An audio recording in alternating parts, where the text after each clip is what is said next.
We just saw a main event that kind of ended in a lame event kind of way. John Cena defeated Cody Rhodes to win his record 17th World Championship. That's right, John Cena is your new WWE champion. We just had a classic match in the night one WrestleMania main event, which was Roman Reigns, Seth Rollins, CM Punk, which saw Paul Heyman turn on Reigns and Punk to join Rollins. But absolutely incredible match. We saw incredible matches all night here for the most part. You know, some duds, but for the most part, it was great, especially the opener with the women. And this was kind of slow, kind of plodding. The crowd heat was great. I mean, look, the crowd was going to be behind John Cena. He is the legend. He is wrestling in what should be his final WrestleMania, or at least so he claims. And maybe he'll come back, but for now, it's his final WrestleMania. So they want to see history. Going for number 17. The build-up has been weak. I feel like Cena's character as a heel has been kind of weak. Cut good promos. Listen, he's one of the all-time great promos, but this was kind of flat. It was more of a, you people did this to me. And I just thought they'd explore different layers of his character, similar to when Hulk Hogan became Hollywood Hogan. And yeah, I wasn't really feeling it, but I was excited to see this match. I thought maybe this could be Rock versus Hogan 1 from WrestleMania 18 and a polarizing crowd. Maybe they'll turn on Cody. And they did. But I gotta say, and maybe I'm a little biased here, maybe because I was a kid, I thought Rock and Hogan was better. Maybe he just had a happier ending. I'm not really sure. But this match was just really flat. To me, it was really flat. The crowd was great. The crowd reacted to everything, but Cena looked slow.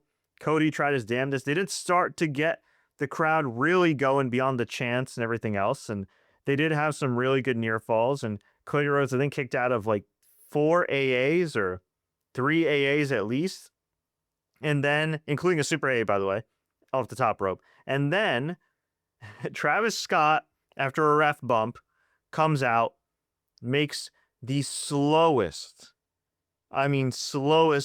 walk out to the ring. And I'm thinking, all right, we're going to get Dwayne The Rock Johnson.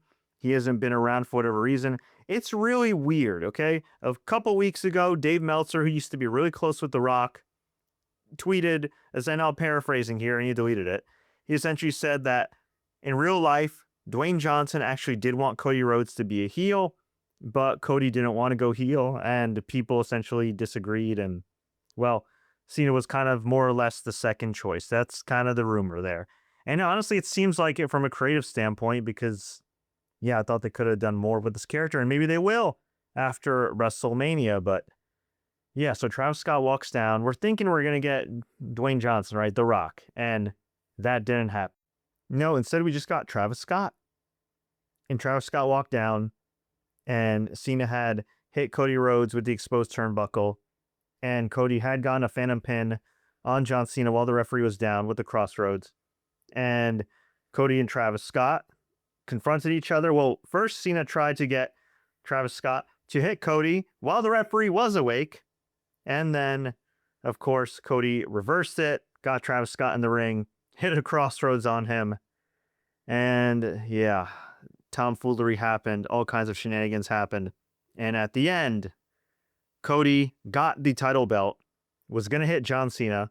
John Cena begged off, and Cody's one of my favorite wrestlers, but this is channeling some of his worst AW stuff. He became Cody the actor here, and he started like tearing up, like, why am I violent? Honestly, I'm not saying it's as bad, but this kind of reminds me of when John Cena wrestled Bray Wyatt in that god-awful steel cage match at Extreme Rules 2014, and he saw that little kid that had like the weird voice, enhancer that was like, he's got the whole world in his hands. If you don't know what I'm talking about and you're too young, go watch it, or maybe don't. You might hate wrestling after that. But yeah, this reminded me of one of those really bad John Cena storylines, or maybe like Hulk Hogan storylines where he's like, there's no Hulkamaniacs here, brother. And Cody is just like, I can't do it. I can't do it. Even though he hit him with the crossroads and everything else, but he can't hit this guy with the title belt. He's still his hero. So John Cena, I believe he poked him in the eye, hit him with the title belt, or I think he kicked him in the nuts. He kicked him in the nuts. He might have poked him in the eye before that. Hit him with the title belt. I'm thinking, okay, anything else? something? No. Cena grabs the referee. The referee counts 1, 2, 3. And that is how John Cena becomes your 17-time world champion. Now, in fairness to Ric Flair, whose official record of 16 just got broken, Ric Flair is probably closer to like a 20 or 22-time world champion if you count some of those uncounted phantom title changes back in the day. But officially, Cena gets the record. That's great. Could have done without him glazing Vince McMahon in media interviews this week, but hey, he got the job done in the ring here. He is the world champion, but no Rock. I have no idea if there's some creative strife between him and Paul Levesque and Nick Khan.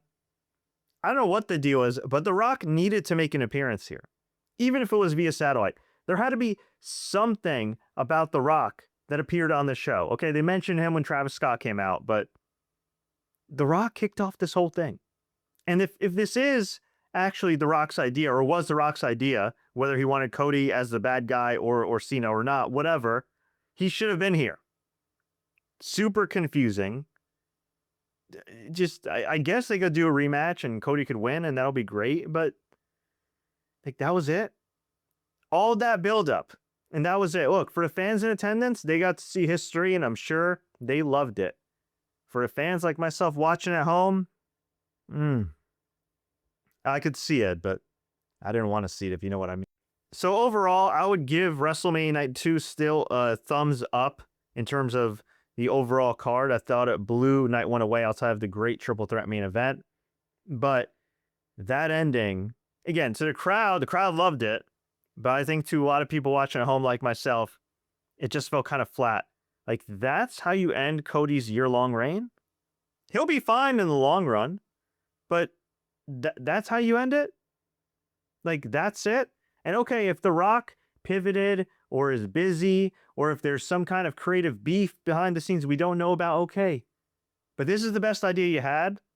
Just Travis Scott, a low blow and a belt shot?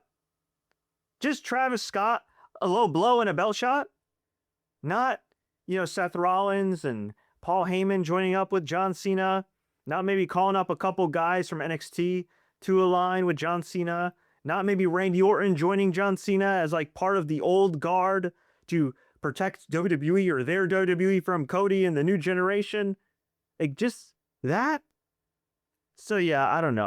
I'll give I don't know. I guess I'll give the main event a thumbs in the middle, but match quality itself, bell to bell, definitely a thumbs down. But hey, congrats to John Cena.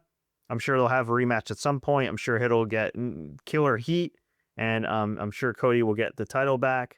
Not really sure where they go from here. I guess that's sort of a good thing, right? A little unpredictability. But I don't know, man. This left a lot to be desired for me. But what did you think about WrestleMania Night 2? What did you think was the best match of the night? We'll go through the quick results. Io Sky still the champion. Becky Lynch inexplicably replaced Bayley to win the women's tag team titles with Lyra Valkyria.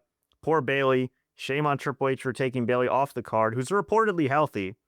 Also, why would Becky, who has some creative pull, want to take a spot from one of her 4 horsewomen?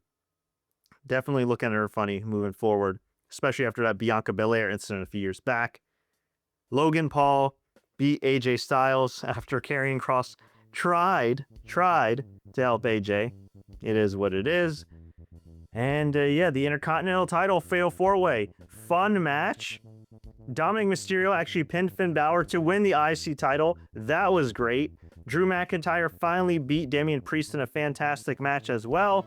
So overall, a pretty damn good show. Oh, Stone Cold Steve Austin also drove a quad to the ring to announce the attendance, hit the LED board, and knocked over a fan to the point where Nick Khan had to go and check on the fan. So, way to go, Steve. Not the best moment there. But yeah, overall, a pretty entertaining show. At the very least, certainly a memorable ending. And overall, a thumbs up weekend. Night 1, a little flat. Night 2, at the very least, definitely brought the energy and certainly had some great matches. But let me know what you think. I want to hear from you.